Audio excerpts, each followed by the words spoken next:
Olá, sejam todos bem-vindos. Meu nome é Arlen Ferreira, sou professor de Geografia e hoje estaremos juntos em mais uma aula de Geografia. Só lembrando a vocês que essa aula está destinada a alunos dos 6º e 7º anos do Fundamental 2. Também alunos do 1º, 2º, 3º e 4º período do 2º segmento da EJA, de Educação de Jovens e Adultos. Hoje nós iremos falar sobre a questão dos fusos horários, coordenadas geográficas e também linhas imaginárias que circundam o nosso planeta. Bom, a primeira questão em relação a tudo isso é conhecer um pouquinho sobre a dinâmica do nosso planeta. Evidentemente que existe um núcleo de linhas imaginárias que trafega em toda a escala do nosso planeta. E vamos conhecer um pouquinho dessas linhas, as mais importantes principalmente. Bom, a primeira questão em relação a isso é conhecer um pouco sobre a inclinação da Terra. A Terra é mais ou menos inclinada em cerca de 23 graus.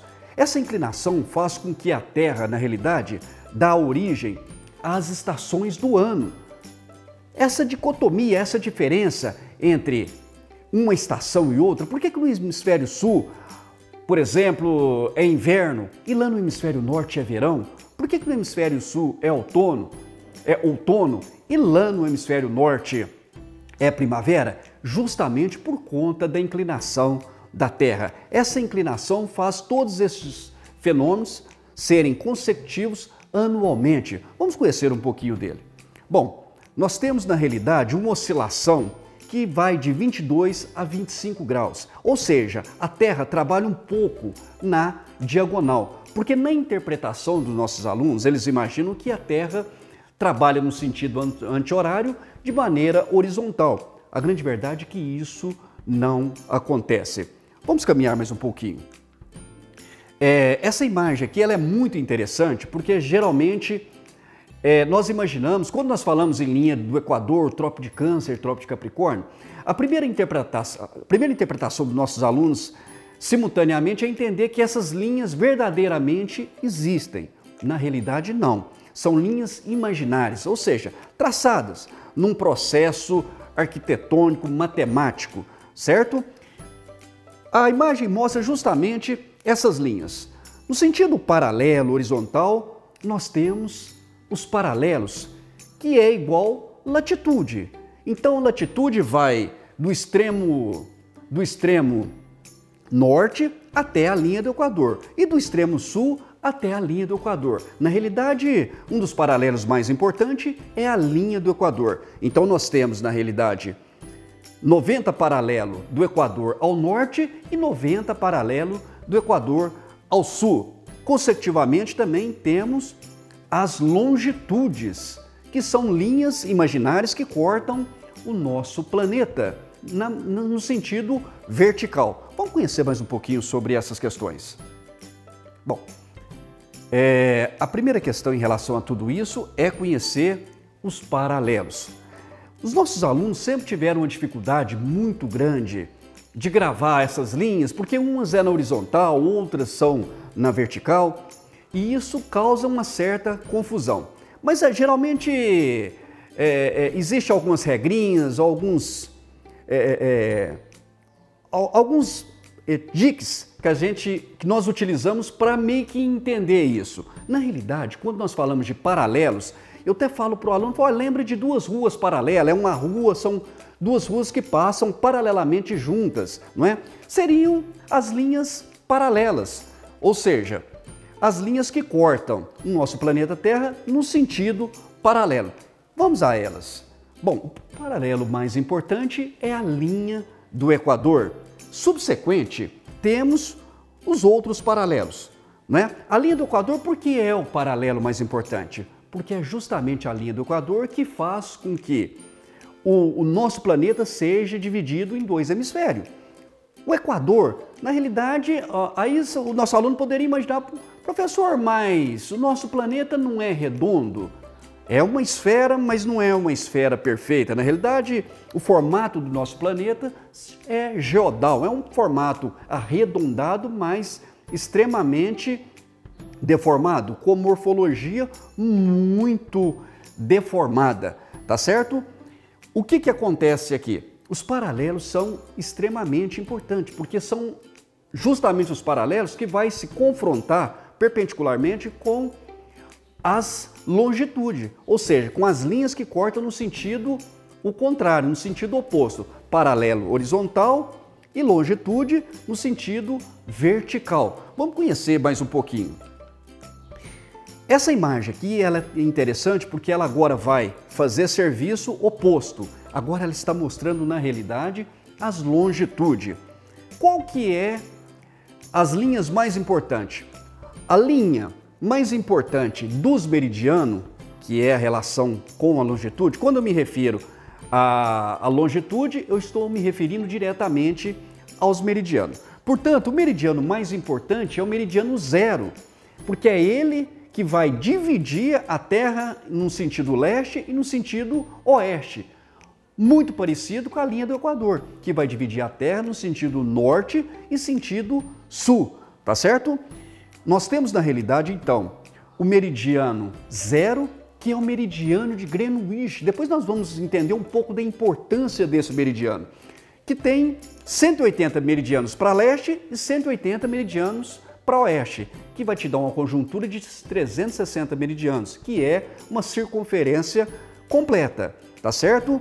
Então a importância dos meridianos na realidade é fazer essa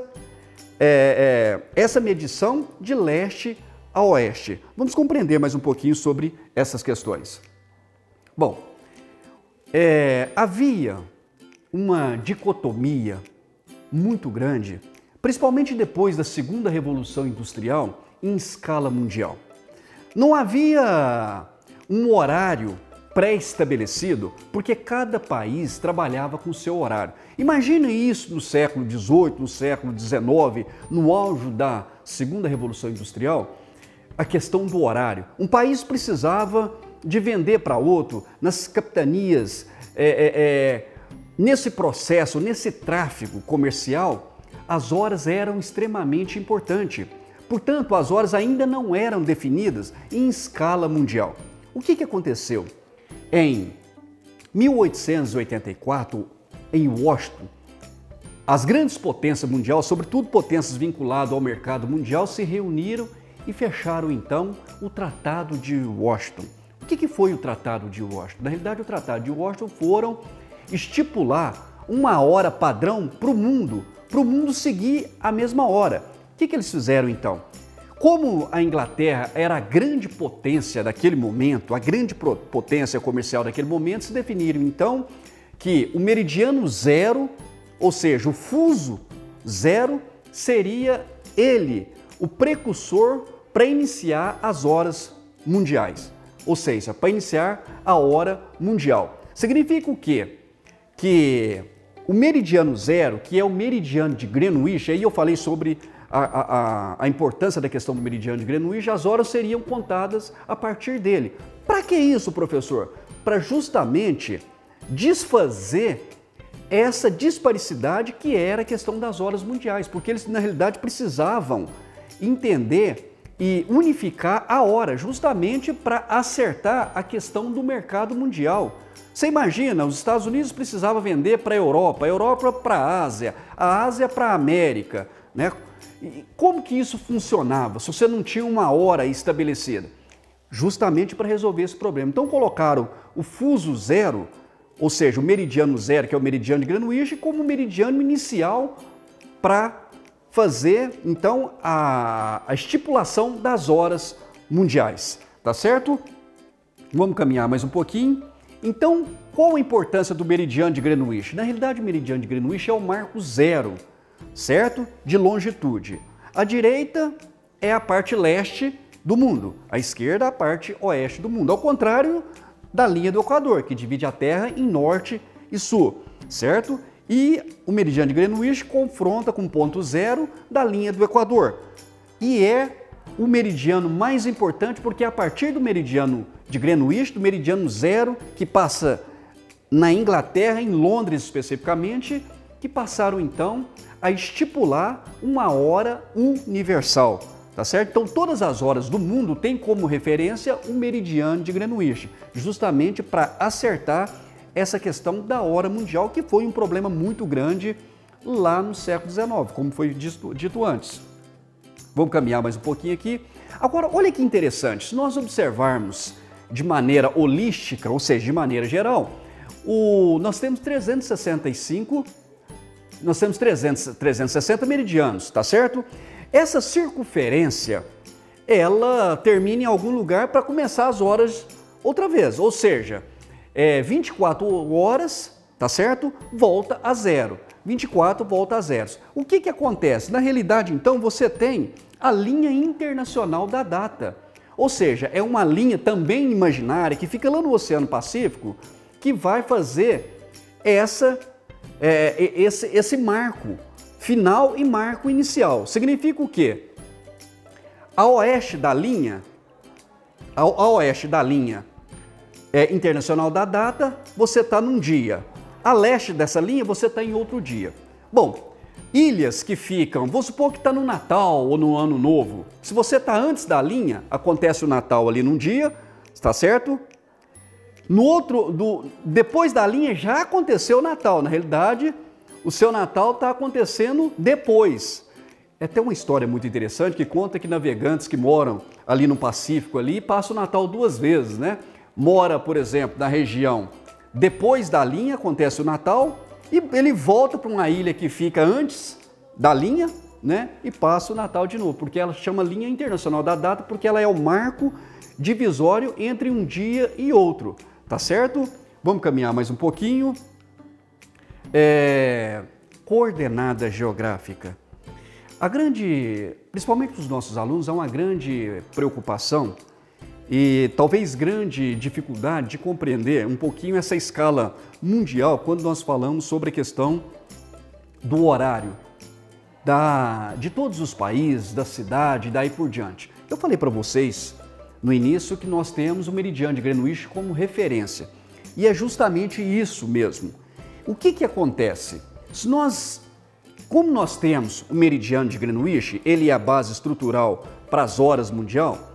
Imagine o seguinte, se você pegar o mapa de coordenada geográfica ou um mapinha que você tem em casa, ou na própria internet, lá no Google, se você tem o Brasil como referência, todos os países que ficam a leste do Brasil, as horas são mais, certo?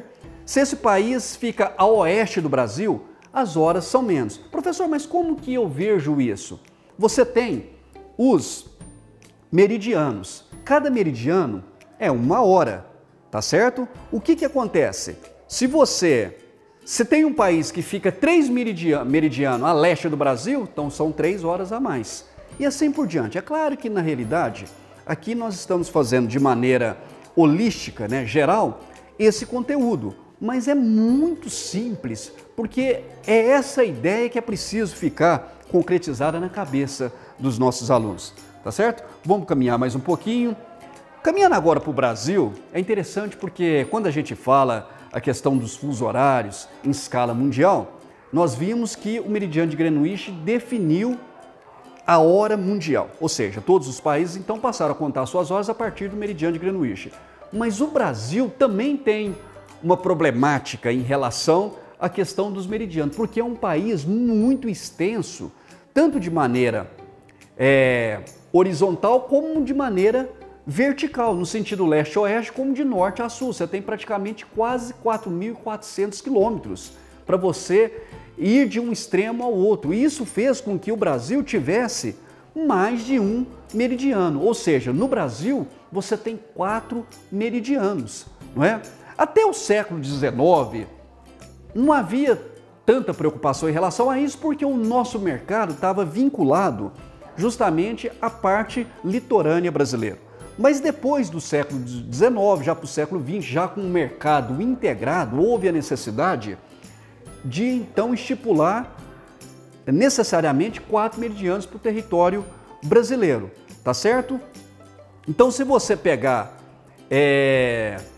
em horário solar, que é o horário verdadeiro, do primeiro meridiano, que vai pegar um pouco ali da costa leste dos países dos estados nordestinos, com a ilha de Fernando de Noronha, com a ilha de São Paulo, São Pedro, você vai... E se você observar essa parte leste do Brasil com a parte oeste, lá no Acre, você vai ter mais ou menos quase 4 horas de diferença, tá certo? Isso era um problema muito grande. E como que eles resolveram isso? Eles resolveram isso, então, produzindo, fazendo, estipulando a hora legal. O que é a hora legal na realidade? A hora legal é a hora de Brasília. Como havia uma discrepância muito grande, porque você imagina um mercado dentro do próprio território brasileiro. A região sudeste vendendo para a região norte, a nordeste vendendo para a região, para o extremo Acre, haveria uma discrepância muito grande de horário. Então colocaram como a hora legal, que é o horário de Brasília. Ou seja, todo o território brasileiro, todos os estados brasileiros, todas as federações usam exclusivamente a hora de Brasília, tá certo? Justamente para corrigir essa discrepância solar, ou seja, por conta, né, dessa extensão do território brasileiro. Foi estipulado então a hora legal. A hora legal é a hora de Brasília, tá certo? Pode perceber na televisão sempre horário de Brasília, né? Tudo está relacionado à voz de Brasília, ao horário de Brasília, tá certo? Por que isso? Porque isso foi elaborado, feito para corrigir devido à extensão do território brasileiro, tá certo? Bom, fazendo uma revisão rapidamente sobre a questão da nossa aula de hoje, nós vimos então sobre a questão do nosso planeta, sobre a questão do ângulo da Terra, da curvatura da Terra, que gira em torno de 22, 23 graus. Vimos também sobre coordenada geográfica, latitude, longitude, a importância desses pontos no nosso território. Vimos também questão dos fusos horários, de maneira holística, para conhecer um pouquinho sobre estas questões. E também a hora legal, que é a hora de Brasília que nós utilizamos. E espero que vocês tenham gostado. Até a próxima aula. Valeu!